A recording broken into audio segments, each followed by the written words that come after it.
आदमी पार्टी के सभी सम्मानित नेतागण, इंडिया गठबंधन पार्टी से जनाधिकार पार्टी के पदाधिकारीगण, कांग्रेस पार्टी के पदाधिकारीगण, कम्युनिस्ट पार्टियों के और दूसरे सहयोगी संगठन, आम आदमी पार्टी या अन्य पार्टियों के उपस्थित सम्मानित नेतागण, विमल सोनकर साहब और तमाम इस क्षेत्र के सम्मानित बुजुर्गों, नौजवान दोस्तों, माताओं बहनों, किसान और मजदूर भाइयों, ये चुनाव का समय है और एक एक दिन में 7-7, 8-8 जगह चुनावी कार्यक्रम लग रहे हैं। हम लोग अब तक 5 मीटिंग करके आए, आपके बीच में अभी 2 मीटिंग और करनी है। समय का अभाव है। इस मीटिंग में बोलने के लिए मेरे पास सिर्फ 20-25 मिनट बचा है। मैं कोशिश करूंगा कम समय में जो चुनाव का मुद्दा है उस मुद्दे के ऊपर हम आपका ध्यान आकर्षित करें। हमारे मुल्क में, हमारे देश में 1952 से जब मुल्क आजाद हो गया और इस देश में बाबा साहब भीमराव अम्बेडकर का संविधान जब 26 जनवरी 1950 को संविधान सभा ने स्वीकार कर लिया, देश की जनता ने स्वीकार कर लिया, तो उसके बाद पहली बार लोकसभा का चुनाव सन 1952 में हुआ और उसके बाद से फिर 5 साल के बाद 1957 में, फिर 1962 में, फिर 67 में, 71 में, हर 5 साल के बाद बीच में 1-2 चुनाव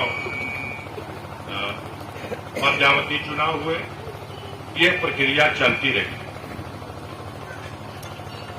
अब इस समय 18वीं बार लोकसभा का गठन करने के लिए, देश में सरकार बनाने के लिए देश की जनता को वोट में हिस्सा लेना है। दिल्ली में पार्लियामेंट की लोकसभा की कुल 543 सीटें हैं, जिनमें से 380 सीटों के लिए पिछले 4 राउंड में मतदान हो चुका है। अब महज कुल बची हुई 163 सीटें हैं जो अगले 3 चरण में जहां वोट पड़ेगा। अगर तुम परेशान हो, कहां लाउड स्पीकर वाला, अगर ट्यूनिंग करोगे बार बार तो इसको हटा लो, हम ऐसे भी बोल रहे हैं।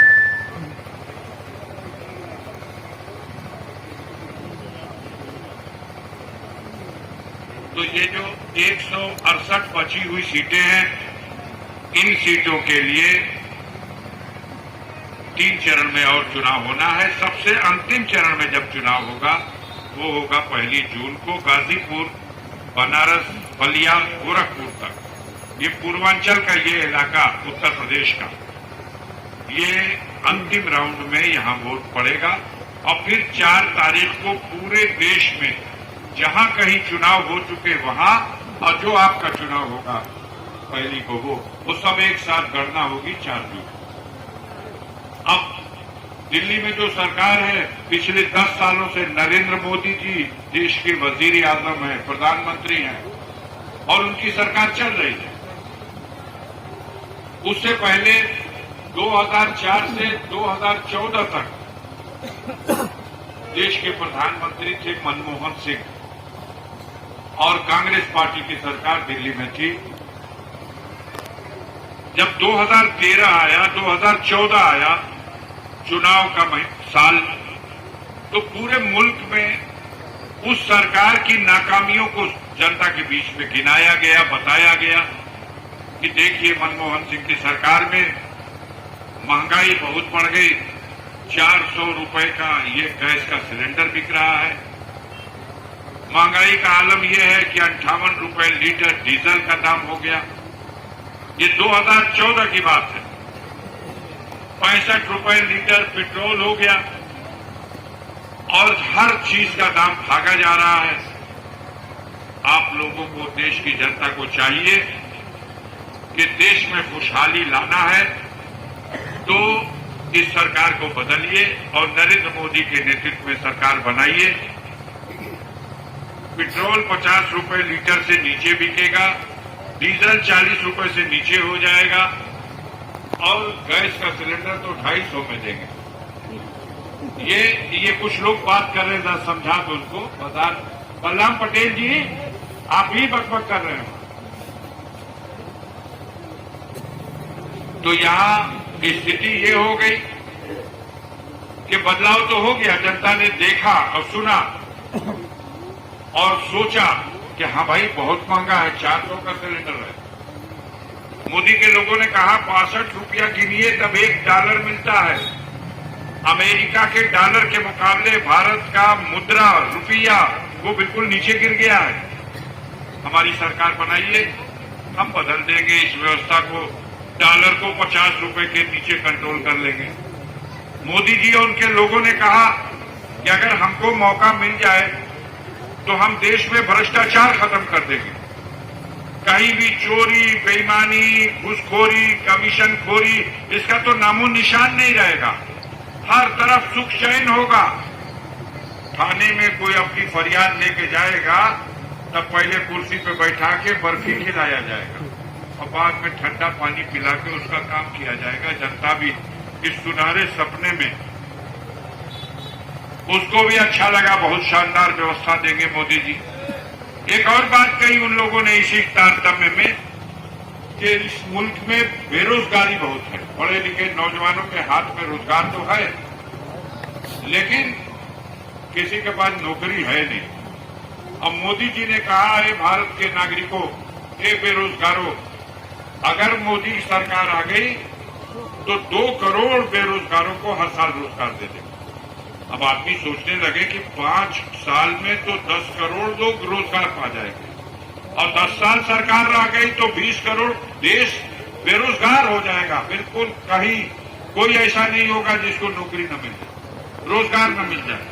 ये सुनहरा सपना था कि देश के हर प्रांतों में, हर सूबे में कम से कम 5-5 एम्स के बराबर का हॉस्पिटल खोल देंगे। हम, मोदी का कहना था हम बुलेट ट्रेन चलाएंगे, या बुलेट ट्रेन ऐसे चलेगी कि अगर बनारस से दिल्ली के लिए जहाज उड़ा तो जहाज अभी रास्ते में रहेगा, बुलेट ट्रेन पहले दिल्ली पहुंच जाएगी। उन्होंने ये भी कहा कि हम इस देश में स्मार्ट सिटी बनाएंगे। बनारस को तो कहा गए बेचारे कि कोयोटो बना देंगे। कोटो, उनका मानना था कि ये पेरिस से भी ज्यादा तरक्की वाला अगर कोई दुनिया में कोई शहर होगा तो बनारस होगा। सपना खूब दिखाया। उसी रौ में कह दिया उन्होंने कि जो लोग हवाई चप्पल पहन के सड़कों पे चलते हैं, मोदी का तो सपना है कि हम इनको हवाई जहाज में उड़ा देंगे। अब हर तरफ लगने लगा कि ऐसे लोग अगर आ गए तो देश का तो कल्याण हो जाएगा। उन्होंने कहा देश पे बहुत कर्जा हो गया है, मोदी की सरकार बनेगी, भारत कर्ज मुक्त हो जाएगा। जनता का मूड बन गया, मोदी की सरकार बन गई। 14 में शपथ लिया, सबका साथ सबका विकास, और पूरी पारदर्शिता के साथ पूरा भाईचारा, अमन, चैन। लेकिन धरातल पर क्या हुआ 10 साल में, आज इस बात की समीक्षा करनी है इस चुनाव में हिस्सा लेने से पहले। आज हिंदुस्तान की फिजा को जहरीला बना दिया गया। गैस छोड़ के नहीं, नफरत फैला के, नफरत की गैस, भाई को भाई से लड़ा करके, जनता को धोखा दे करके, जनता की मूल समस्या रोजी रोटी, कपड़ा और मकान से ध्यान हटा करके उनके ध्यान में खुराफात भर दिया गया। अब 10 साल में किसी को रोजगार नहीं मिला, ये बहस नहीं चले तो कुछ तो चले। अब कुछ चले तो खुराफात की बात चले। उन्होंने इस तरह से जनता को ठगने की योजना बनाई और हमारे देश की जनता जिसको मान लेती है तो फिर उसके इशारे पे नाचती है। कोरोना काल याद है आप सबको, जब कोरोना आया था, याद है वो जमाना जब एक बैंक देश में रेलें रोक दी गई बिना पहले से घोषणा किए। सड़कें बंद कर दी गई। लाखों करोड़ों बेरोजगार अपने रोजी रोजगार के लिए जो दूर दूर शहरों में कमाने गया था, कुछ अपने बाल बच्चों को लेके गया था और कुछ बाल बच्चों को यही छोड़ के गया। उनके सामने अजीब स्थिति, कारखाने बंद हो गए, वहां रुकते हैं तो दाने दाने को मर जाएंगे, वापस लौटते हैं तो कोई साधन नहीं है। कितने गरीब मजदूर पैदल चल दिए, रास्ते में कितने मर गए, जो घर पहुंच गए उनको दवाई नहीं मिली, जो अस्पताल पहुंच गए उनको ऑक्सीजन नहीं मिला। लेकिन देश की जनता को हमारे देश के मालिक ने उस अवसर पर भी बेवकूफ बनाया। जब देश की जनता करा रही थी, भारत की नदियां, गंगा जैसी नदी जहां लाशें ही लाशें दिखाई दे रही थी, चिता जलाने के लिए लकड़ी नहीं थी, ऐसे मौके पर नरेंद्र मोदी ने देश की जनता को मूर्ख बनाने के लिए कहा कि घबराने की जरूरत नहीं है। इस तारीख को, इस दिन इतने बजे अपने अपने घर पर अच्छा अच्छा कपड़ा पहन के रेडी होकर के छत पे चढ़ जाइए, कपड़ा पे चढ़ जाइए, दरवाजे पे खड़े हो जाइए, इतना जोर जोर से घंटा और थाली बजाइए कि कोरोना डर करके भाग करके दुनिया के दूसरे देश में चला जाए। पिटाई जाए कि ना तुम्हारा काम खरिया बजा कि ना बजा, फिर पड़े कोरोना भागल रहे। जलालाबाद में है भागल कि दुल्लापुर उड़ी गई, केने भाग के गए।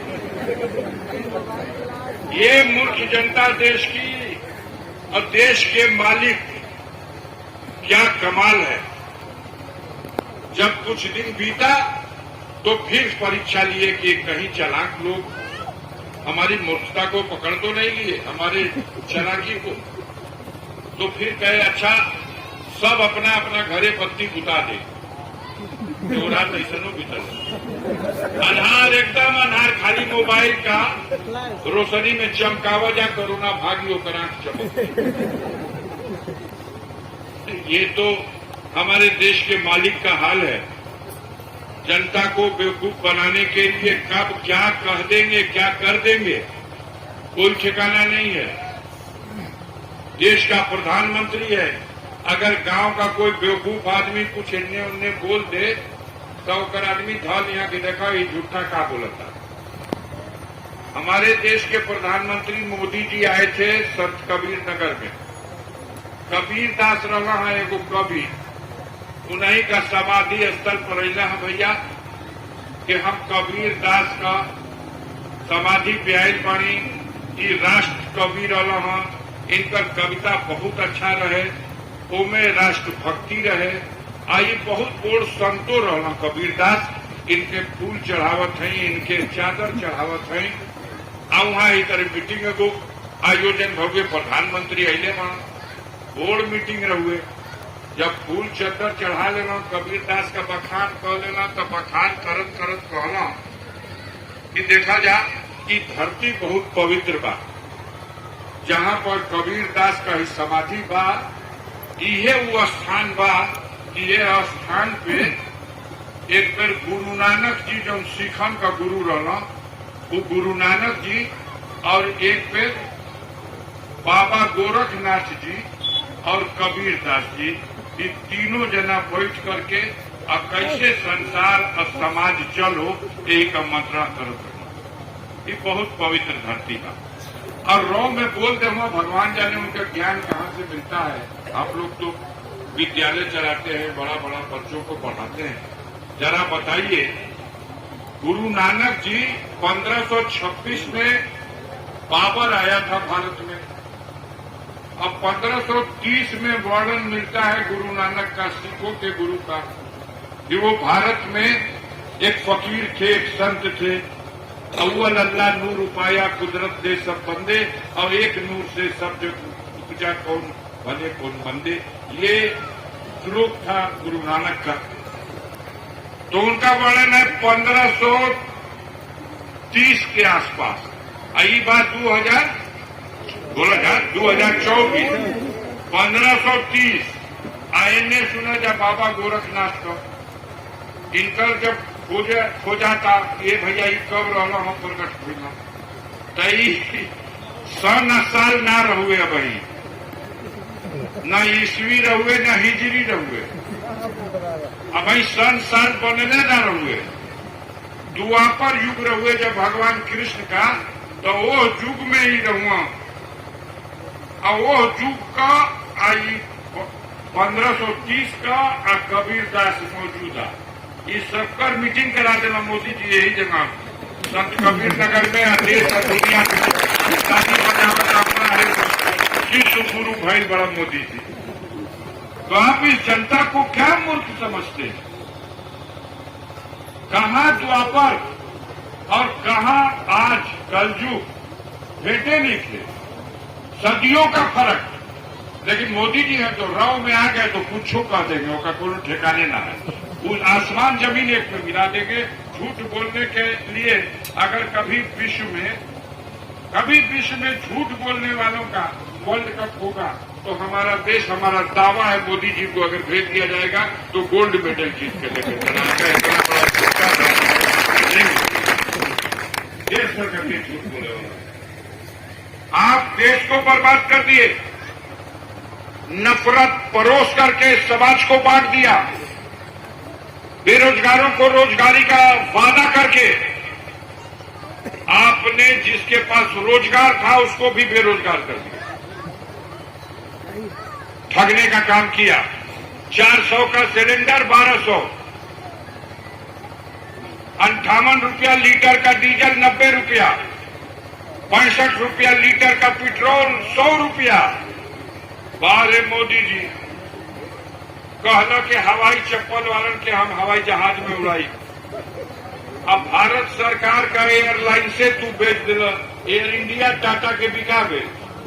अभी जनता के पते नहीं कि मोदी जी के जो फोन की टिकटवा भेजी हो। भारत दुनिया का एक विशाल देश है, आबादी के एतबार से चीन के भी आगे है। चीन हम लोगों से कम हो गया जनसंख्या में, लेकिन भारत के पास हम लोग विश्व गुरु बनने जा रहे हैं। भारत के पास अपनी एयरलाइंस नहीं है।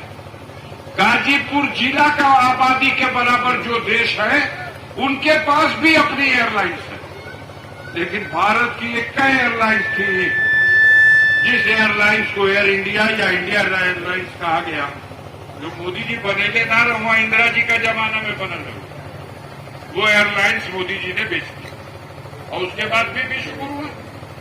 उसके बाद भी देश को उन्नति के शिखर पर ले गए। आपने कहा था डॉलर के मुकाबले रुपया मजबूत कर देंगे, 62 रुपया का डॉलर रहे तब बाबा रामदेव मैं उछड़ा कि उछड़बे ना करो, कहा कि देश एकदम तबाह हो गया था। आज 84 रुपया का डॉलर हो गए। केहू पूछे वाला नहीं कि ये मोदी जी उल्टा होता। आपने कहा था किसान की आमदनी दुगना कर देंगे, किसान की आमदनी तो दुगना नहीं हुई, लेकिन किसान के खाद की बोरिया में से 10 किलो यूरिया आपने जरूर कम कर दिया, उसका दाम आपने कम नहीं किया। धोखा है किसानों के साथ। बच्चों से कहा कि आओ पुलिस की भर्ती में, और बच्चों ने फार्म भरा, 400-400, 500-500 रुपया लगा करके 60 लाख नौजवानों ने फार्म भर दिया। और दूसरे दिन कहा तब भर्ती कैंसिल, काहे कैंसिल है भैया, तब पर्चा लीक हो। तो जो सरकार जो व्यवस्था एक परीक्षा नहीं करा सकती, आप बताइए वो देश कैसे चला सकता? देश को कंगाल कर दिया। 49 लाख रुपए का कर्जा था पहले जब मोदी नहीं थे। मोदी के आने के बाद 205 लाख करोड़ का कर्जा हो गया। 155 लाख करोड़ का कर्जा बढ़ा दिया आपने। आपने जो कहा उसका उल्टा हो गया। तो देश की जनता अब आपसे तो ऊब चुकी है, आपके झूठ से ऊब चुकी है। आप राहुल गांधी को पप्पू कहते हो और भारत की जनता आपको गप्पू कहती है।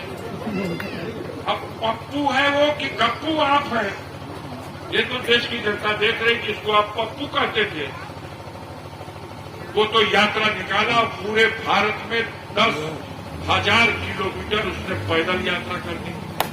मोदी जी, आप दिन भर में 3 ठो ड्रेस बदलते हो, अब वो जनता के बीच में जाके उसका दुख दर्द समझता है। देश की सत्ता को बदलने के लिए 2 प्लेटफॉर्म बन गए। एक प्लेटफॉर्म एनडीए जो सरकार चला रहा, दूसरा प्लेटफॉर्म जो उसको बदल करके कहता है कि हमारी व्यवस्था बनाइए, वो है इंडिया गठबंधन। तो इंडिया क्या हो गया ऐसा? उन परिस्थितियों में देश की जनता के सामने आज संकट की स्थिति है। बेरोजगार नौजवान डिग्री लेकर सड़कों पर ठोकर खा रहा, उसके भविष्य का कोई इंतजाम नहीं है। और ऐसे में मोदी सरकार चाहती है कि अभी उसे और मौका दिया जाए। सरकार को मौका देने की जरूरत है या बदलने की जरूरत है? बदलने की तैयारी है? जरा हाथों तो उठाइए, देखा जाए। जोरदार तैयारी। बहुत बहुत धन्यवाद।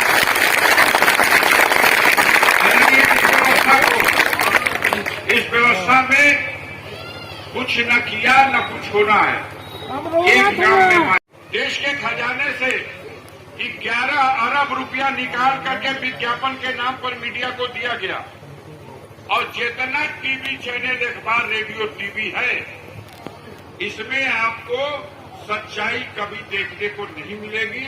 ये सच्चाई से ठीक उल्टा जनता का ब्रेन वॉश करने के लिए और सरकार को लाभ पहुंचाने के लिए खबरें दिखाती है। अगर यहां ला करके एक थाली में, एक बड़ी सी थरिया में अगर यहां गाजर का हलवा रख दिया जाए, तो ये गोदी मीडिया वाले उस गाजर के हलवे को साबित कर देंगे कि ये गोबर है।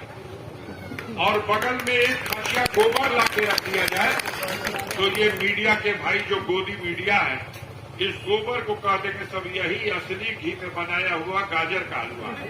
आज ये सच्चाई नहीं परोस रहे और देश की जनता मूर्ख बनी रही है। और देश की जनता ने निर्णय लिया है बदलाव का। कैबिनेट है। साथियों, इस अवसर पर, इस मौके पर आप देख रहे हो, जब देश में ये सरकार जाने वाली है, तो ये अपने सरकारी ताकत का नाजायज इस्तेमाल करके उन विरोधियों के खिलाफ जो इसकी पोल खोल दे रहे हैं, जो इससे डर नहीं रहे, जो इनके गलत कामों को जनता को उजागर कर दे रहे हैं, उनके खिलाफ हाथ धो करके ये सरकार पड़ गई है। आपने देखा दिल्ली के मुख्यमंत्री केजरीवाल साहब को जेल में बंद किया गया। Deputy CM Manish Sisodia jail में बंद हो गए दिल्ली के। और झारखंड के मुख्यमंत्री शिबू सोरेन को, हेमंत सोरेन को भी बंद कर दिया गया।